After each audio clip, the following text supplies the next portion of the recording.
Good morning, Dribble Drive coaches. I want to talk to you a little bit this morning about how I like to make some reads in my Dribble Drive offense. Again, I talk to coaches all the time about corner reads. And I think this is one of the things that I learned early on, that you have to teach this early, and it'll be an ongoing process, something that you'll have to continue to work on throughout your Dribble Drive evolution. Okay. One thing you always have to remember is patience in the corners.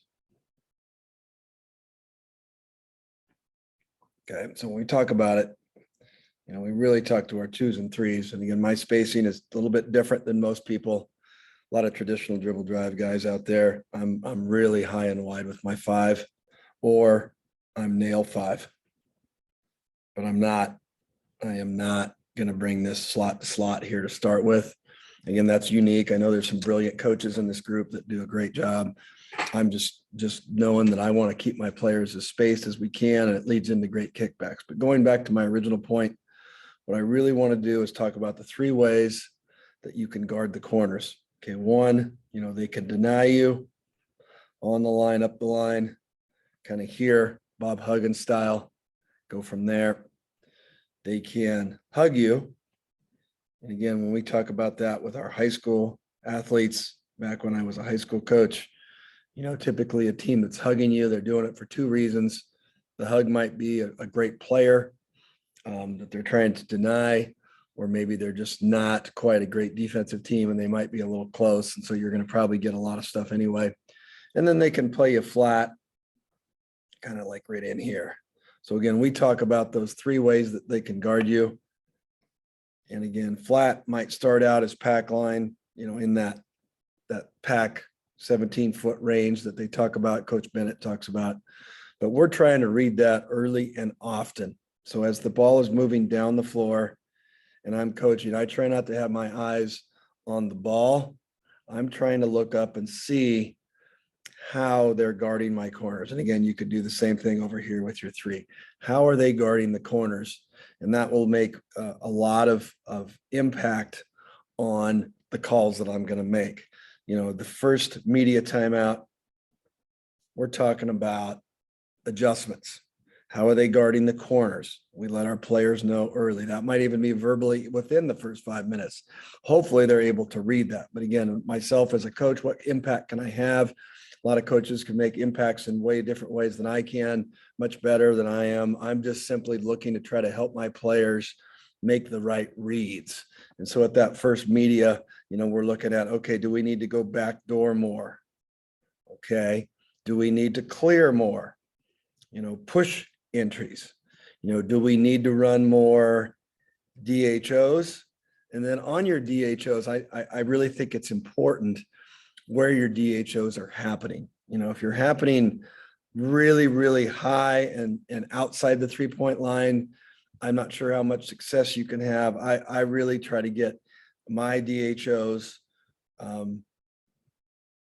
inside that 3-point line, so that when we can make a bigger impact, turn corners easier. So again, that's the first kind of look that I'm looking at. Do we need to go more back doors? Do we need to clear more? Do we need the DHO action or flip action? What do we need to do? Is it a kick up, or do we just need simply to stay away from one side or the other? And I think that's important in your Dribble Drive offense, is being able to make the proper read of what's going on in the corners. Do you just need to stay and give your player space to operate?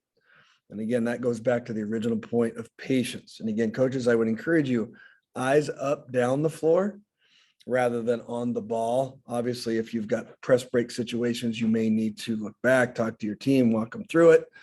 Hopefully they're prepared for that situation. But again, going back to it, I may decide that at that first media that we're going to backdoor it. And again, I would encourage you to backdoor more than you lift up, for sure.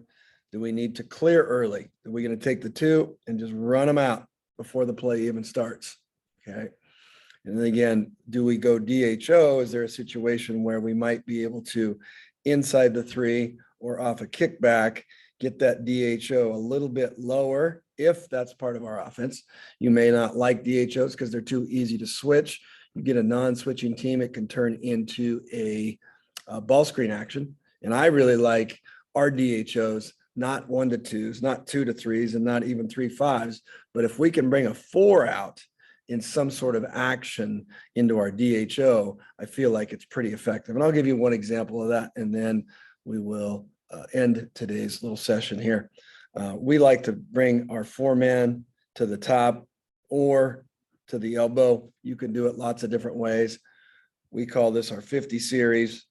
Again, some of you guys might have seen it under Razor. We've had to put some numbers to it as we go. So we will flash that 4 to that spot here, space our 5 even wider, and we'll go here. And if you get a little Chicago action here, where your 2, you want to get them turning the corner, it'd be just a simple dribble this way, inside the 3-point line, the 2-man coming off. We get a little DHO action here, and this turns into pick and roll. Again, it could also turn into 5-out spacing. Another way to run it, if your 1 is your best driver, you could take your catch man here, 5 and 3 spaced, 1 on the go. We go down here. If your 1 is your one that's driving it, you can curl the 2. You can have them replace themselves. You can do lots of things. You can bring them that way. I like to replace themselves on that one. And then this player turns around, gets the DHO inside the 3-point line. And at minimum, we're getting a great deep paint touch and things that you can do on the back. If you want to interchange, okay, we could interchange the weak side. That's something that you can think about. A lot of coaches ask, well, what do you do on the backside? Are we going to stay spaced? What are we going to do? We can flare the backside, or we could pin down on the backside. Again, just some ideas to do with the 2 players that are away from that action. And again, that's great ways, I think, to create opportunities on the weak side, occupy the weak side, and get your stuff off of DHO. And again, just to review, we look back at what we're talking about here. Again, the original point, corner reads in your dribble drive offense. How are they guarding you? Are they denying? Are they hugging? Are they playing flat? Patience in the corners. What do you do to adjust? Back doors, clear actions. Is it DHO action that you want to get into? Or is that something that you know is going to get a switch and you have to stay away from it? And you could end up with more kick-ups, things like that, that would prevent those switches where you're making sure those are positive and getting downhill. Again, some options down here to run off of what we would call our Razor 50 series into DHOs inside, and then things you can do on the backside to kind of maybe get a shooter, a flare shot. I love the flare on the backside. I think teams should flare more. I think you should have flares for a lot of different things in your offense. And again, you could also pin down if that's maybe part of your offense as you go down the floor. Good luck, coaches.